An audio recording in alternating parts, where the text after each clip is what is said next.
What's up, people? Rasati out here in Singapore, and I'm back on the Night Owl podcast. But tonight, I really want to talk to you about something serious because people keep telling me life is hard. And you know what? It can be, but it could also be pretty simple. Now, I never said easy. Life is never going to be easy, but it doesn't have to be hard either. It's only hard when you're trying to please too many people, or you're trying to, allow other people to have their way more than you respect the things that you like and don't like, right? When you don't live an authentic life to you, when you aren't able to be yourself in every situation, it becomes a little more complicated, a little more difficult. But I'm not saying that it can't be simplified. It can, absolutely can. A lot of times people are talking about, you know what? I'm lonely and I really, really miss the people I used to hang around with. And I miss the fact that we had these together times that seemed so full of life and full of memories. And I don't have that anymore because I've changed and they've changed and we kind of parted ways since. And I get that. I do. I've lost a lot of people along the way as well. But I also realize that the more I lose people, the more I have a chance to find myself. Now, whether they parted on good terms or bad terms, and this includes breakups, you guys, it really does. Whether they parted on good terms or bad terms, something in that relationship did not work, right? And if they really, really wanted to make the relationship work, they would stick around and try their best for both of you to discuss it and come to a conclusion that would benefit both of you. A compromise, if you will. But not everyone's like that. Some people get very, very offended. They want to cut you off. Some people are very, very pissed off and suddenly realize that, you know what, I never knew you in the first place, and who the hell was I hanging out with you for anyway? Like all of these very, very ego hurt situations that push people apart. And it becomes violent sometimes. It becomes very, very mean and abusive sometimes. The point is, people grow in different directions, and you've got to allow for that. The best you can do is let them know, hey, you know what, you're important to me. I would be willing to try if you're willing to give it a go, and let's talk about this.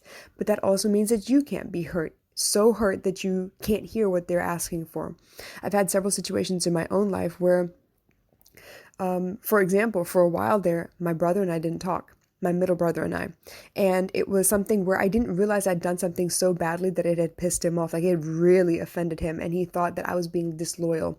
And he thought that I had, betrayed him by going to my mother to tell him about a situation he happened to be in, which I thought was dangerous.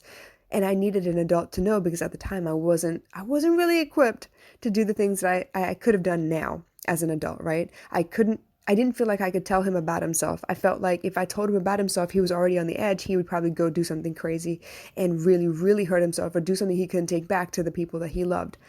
But at the time, I thought the best thing I could do was allow someone else to share this burden of mine, not to give them a burden, but to help me see straight and make sure that I was able to support him. And if I wasn't around, somebody else knew what was going on so that they could support him too. He didn't like it because obviously I revealed a very, very big secret about him. And he got so hurt when he found out that I was the one who told. But it was because it was involving 3 other people and it was a life or death situation, and I did not want anything to happen. And for me to hold that burden for him, where he had told me that he was contemplating a couple of things, I was like, look, I can't do this by myself. I need someone to look out for you in case I'm asleep or in case I happen to be overseas, any of those things. But for a long time, that relationship did not mend. He didn't even say goodbye. He disappeared. I didn't get the dignity of, you know what, fuck you, I hate you, I'm not talking to you. Nah, nothing. He just disappeared. He ghosted on me. And I felt so badly because this is the brother I raised. I've protected him since I was 4 years old. I have taken care of him. I have fought people off for him. I have made sure he knows he is important. I have made sure there was, enough space around him where he could grow whichever way he wanted, where no one could come at him. No one could get to him if I was around. I was his bodyguard. And I was proud to be, because I knew what brilliant child this was, and I wanted to make sure that he had the chance to really explore all of his genius and show the world what he was truly capable of. But like I said, my feelings got the better of me, and I did what I thought was right at the time because I could not handle this burden by myself. What I should have done is let him know that I can't handle this burden by myself, and let him know that he needs to include somebody else. So it was his choice to tell somebody instead of mine. But because I was so scared of his fragile state of mind, I made a quick decision that kind of backfired. So for, I don't know, maybe 10 years, we tolerated each other. And it was one of those things where every time I came around and we were at a family function, he would lash out and he would pick a fight with me because what he was dying to say, he couldn't say until he was angry with me. And I understood that much later. I think we finally resolved some of it last year. But the point being that life can be difficult. I get it. Life can feel so hard that why should you even try anymore? Because nothing you do is going right. Everyone's going to take it wrong anyway, and you keep losing people. I get that.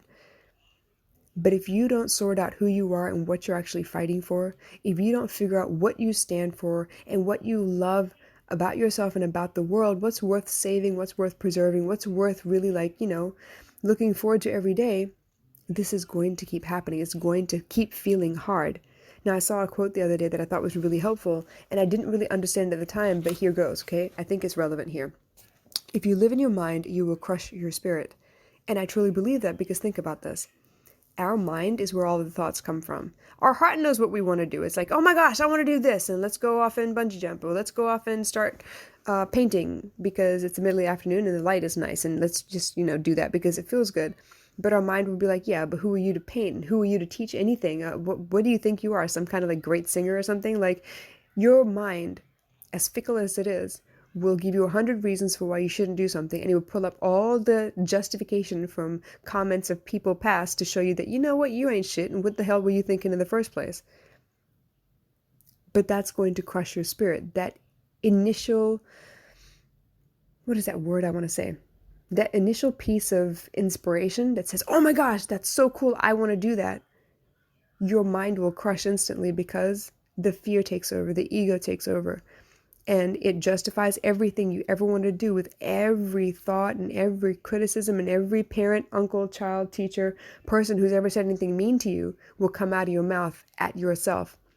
You will beat yourself down into submission. You don't have to let the world defeat you. You will defeat yourself because you are afraid.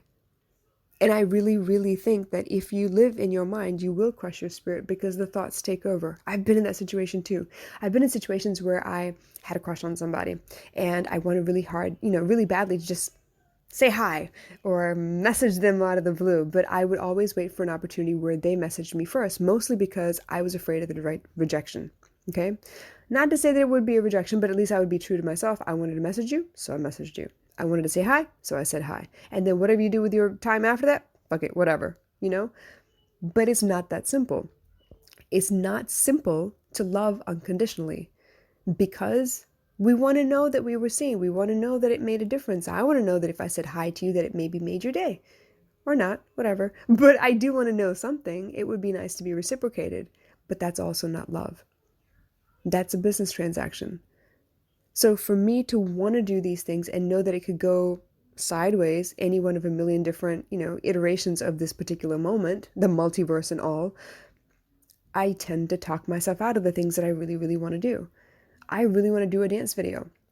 And I want to make a mistake on the dance video and be able to post it anyway because people make mistakes. People make mistakes during performances and then it's done and gone, right? But I can't do it on a TikTok video because people are going to pick out the mistake, yo. So I get nervous and I talk myself out of it. I want really badly to just sing. I want to attempt a Rihanna song where I can belt out a particular tune. And I don't know if I can hit the note or not because sometimes I do and sometimes I don't. But I want to try and I want to put it out there for the world to see. But I'm also not ready for all the comments. You know what I really want to do? I want to be able to pose in swimsuits just because I'm at the beach, but I am so self-conscious and I'm so worried about what people will say, and is it appropriate as a mom, and should I even be wearing a two-piece or shouldn't I be wearing a one-piece, and oh my God, does she really think she can get away with that particular, style of bikini or whatever, and is her ass out? Oh my God. So all of these things come rushing through my brain, and then you know what? I'm suddenly paying attention to my ego instead of paying attention to my heart, and I'm also not paving the way for anybody else, and I'm not being myself. So yes, absolutely. Life can be hard. But you know what? The best way to solve hard is to simplify things. Get rid of the things that aren't important. Get rid of the things that don't really matter. Reduce the amount of talking time you have with people that tend to crush your spirit. Gather yourself around people that make you feel good about yourself and remind you, hey, you're pretty good. Now there's a difference between gaslighting and running, okay? But you know people who you generally feel good around. You know that you could be in a crowd of people who have nothing to do with you. They happen to be facing the same direction, enjoying music, and that might make you feel good. And that is simple, and it is beautiful, and it is spirit-based. You could go for a walk. It's free. Chances are you may have to wear a mask, but you could go for a walk, enjoy the sunshine, wear whatever you want, have your headphones in and kind of tune out the world and vibe for a while.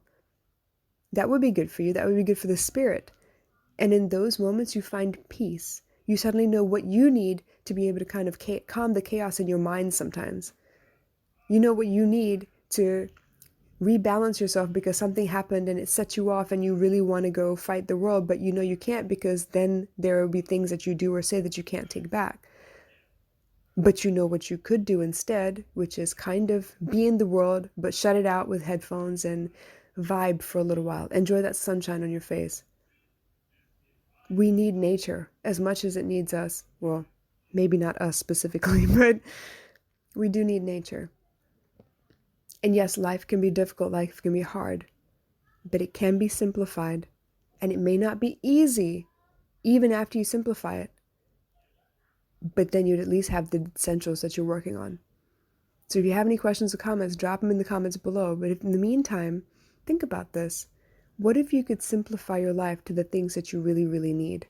How much of what you have in your life is actually really necessary? How much of what you do in your life, the people you hang around in your life, the things you feel like you need to have, like to buy on a daily basis, how much of that is actually necessary for your happiness? How much of those things actually cause more drama than they do joy? Think about that. And I hope you find a happy balance and an easier way to kind of simplify your life so you find more joy, more reasons to experience laughter and dancing and singing. Have fun, play more, even though you still have to work. I hope that makes sense, you guys. And I'll catch you again soon, yeah? Bye.